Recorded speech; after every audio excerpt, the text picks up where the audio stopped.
It's the little things that make the biggest differences. When I stepped on the plane from New York City to London, England, I was scared. You ain't human without fear. I thought if I got off this plane, how many people would I disappoint?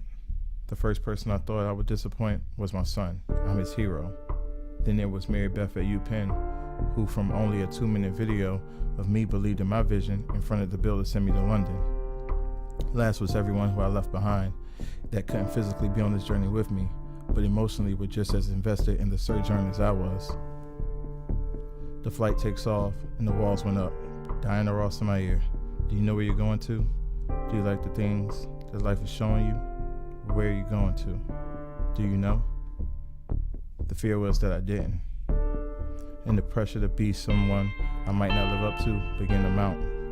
The plane lands. Stay cool, P. I dashed through customs like a frequent flyer, international traveler. I had no clue what I was doing, but in my mind, it was better to look like I did than to ask for help. I finally reached the scholars, hurtled around each other as though they had knew each other for years. I was the last to arrive, and not to mention the oldest. In this foreign land, with these foreign people, I was stoic and even more afraid now than I ever was on the tarmac. We arrive at Chapter, my home for the next 4 weeks, where I'm greeted by a man and a woman with English accents. They seem nice. All I could think is, have you ever been around a guy from Brownsville, Brooklyn? Another layer went up. They began handing out room assignments. Here I am, 31 years old, and I had only shared a room once in my life. Shared space meant shared energy, shared intimacy. I wasn't comfortable with doing that, but I was here, and there was no turning back. My roommate was a pre-med student from Howard University, and every possible stereotype crossed my mind.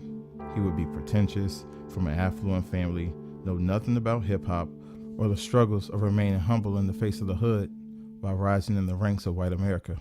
The first day of class, we do what I guess is an icebreaker.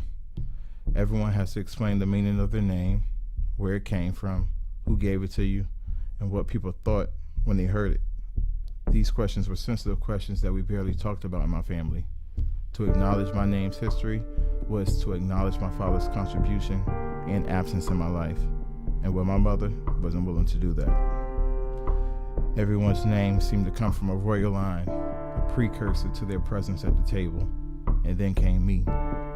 My mother wanted to ensure I got a good job as an adult, so she named me Peire. Wilson was my father's last name, but since I knew really nothing about him, I always associated it with the athletic brand. I figured, hell, if I didn't know who he was, I can create my own path. No idol to look up to, become my own champion. The walls on the inside were so high, it seemed to reach the top of my head and start to cloud my mind.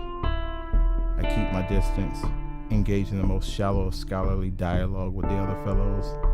I didn't want them in because I feared they would see me as a fraud and not worthy to be at the table. The next day, our professor tells us we have a 4-hour workshop with a videographer after a 3-hour lecture.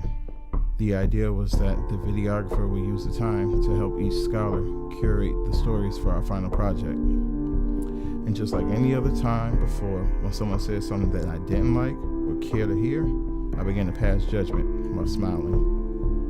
What can this man show me in 4 hours that I can't show myself in 30 minutes on YouTube? There isn't that much workshopping in the world. My wall stood tall, firm, impenetrable. They'll see what I want them to see. I could be anywhere in the world right now.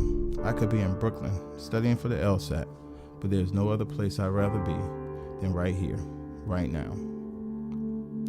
Think of a time when you were forced to face your privilege or lack thereof in a critical moment. We all begin to write.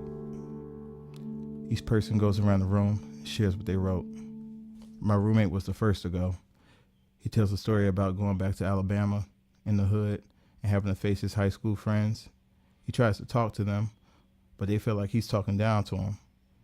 He made it out and they were still there. Nigga, why you talking like that? They say to him. Those words knocked down part of my wall. I know those words. My sister said it to me when I first came home from going off to college when I was 18. Maybe I should change the way I talk when I go home, my roommate says. More walls come tumbling down. The next person reads, and the next one, and the next. It feels as though my heart is seated in my lap for all eyes to see. It's my turn. No more walls, no more fear, just vulnerability, opportunity, and what happens when you allow it.